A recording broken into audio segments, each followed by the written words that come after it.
안녕하세요. 구명모 법무사입니다. 개인회생 제도를 이용하는 경우 기본적으로 이자는 전액을 탕감받고요. 그리고 원금도 적게는 10% 내외에서 많게는 최대 80% 이상까지도 탕감을 받거든요. 그렇지만 모든 사건에서 원금이 탕감되는 것은 아니에요. 예외적으로 원금을 탕감받지 못하고 원금은 다 갚는, 원금 100%를 변제해야 되는 개인회생 사건도 있거든요. 이번 시간에는 이렇게 원금을 100% 갚게 되는 이유에 대해서 설명드리겠습니다.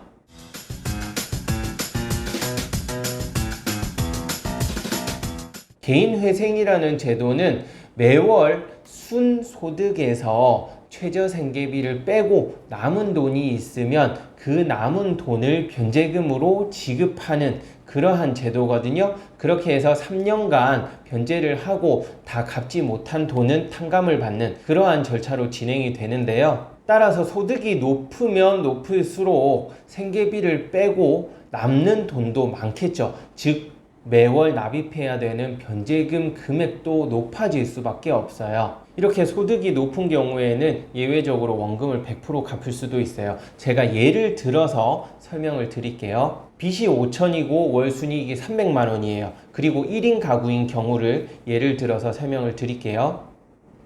1인 가구라면 최저생계비는 109만 6,699원입니다. 따라서 300만 원의 순이익에서 최저생계비를 뺀 나머지 190만 3,301원을 매달 갚게 되시는 거예요. 그렇게 해서 개인회생 기간은 기본적으로 3년이죠. 이 3년간 190만 3,301원을 갚게 되면 약 6,851만 8,836원이 돼요. 그러면 원금이 5천이니까 원금보다 오히려 금액이 더 많죠. 이 경우에는 3년 동안 갚는 것이 아니고요. 기간이 줄어들게 돼요. 5천만 원의 원금을 다 갚는 시점인 약 27개월 정도에서 개인회생은 끝나게 되는 거예요. 따라서 그 이후에 이자를 따로 갚는 건 아니고 원금을 다 갚으면 그 시점에 3년 이내에 끝이 나게 되는 것이죠. 이와 같이 월 순소득이 높은 편이고 채무 금액이 낮은 편이라면 원금을 다 갚게 되는 그러한 일이 발생할 수 있어요. 그리고 두 번째는 청산가치가 많은 경우예요. 청산가치라 하면 제가 여러 번 말씀을 드렸을 건데 재산을 뜻하거든요. 이 재산이 많은 경우에는 이 개인회생을 해도 원금을 다 갚아야 되는 그런 문제가 발생할 수 있습니다.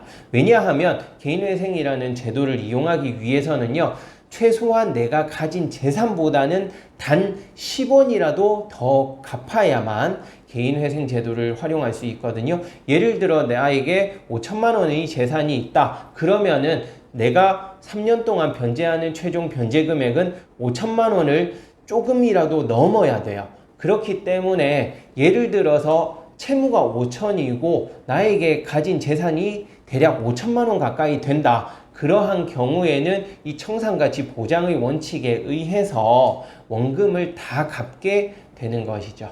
이 청산가치를 산정하는 데는 여러 가지 방법이 이용되고 있고요. 그리고 이 청산가치에는 공제되는 재산도 다양하기 때문에 전문가와 상담을 통해서 나에게 청산가치가 얼마나 있는지를 꼭 확인을 하시기를 바랍니다.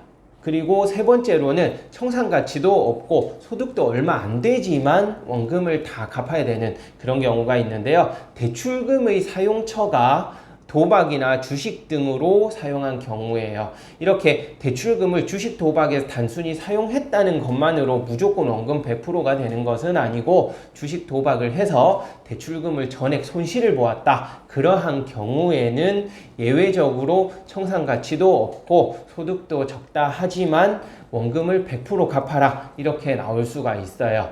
법원마다 조금씩 차이는 있으니까 이 부분에 대해서도 상담을 통해서 어느 정도 원금 탕감을 받을 수 있는지 확인한 이후에 개인회생을 신청하시면 되겠습니다. 이렇게 주식 도박을 했다 해서 무조건 원금 100% 갚는 건 아니니까 제가 다른 영상에서도 설명해 놓은 게 있거든요. 그러한 영상을 조금씩 참고해 보시면 될 것 같아요. 네, 이번 시간에는 개인회생을 해도 원금을 다 갚아야 하는 그러한 사례에 대해서 설명드렸는데요. 오늘 설명드린 사례 외에도 원금을 다 갚아야 되는 그러한 예외가 또 있거든요. 그러니까 꼭 전문가와 상담을 통해서 변제 금액이 얼마나 나올지 확인하신 이후에 개인회생을 진행하시면 되겠네요. 네, 끝까지 시청해 주셔서 감사하고요. 구독, 신청, 좋아요 부탁드리겠습니다. 고맙습니다.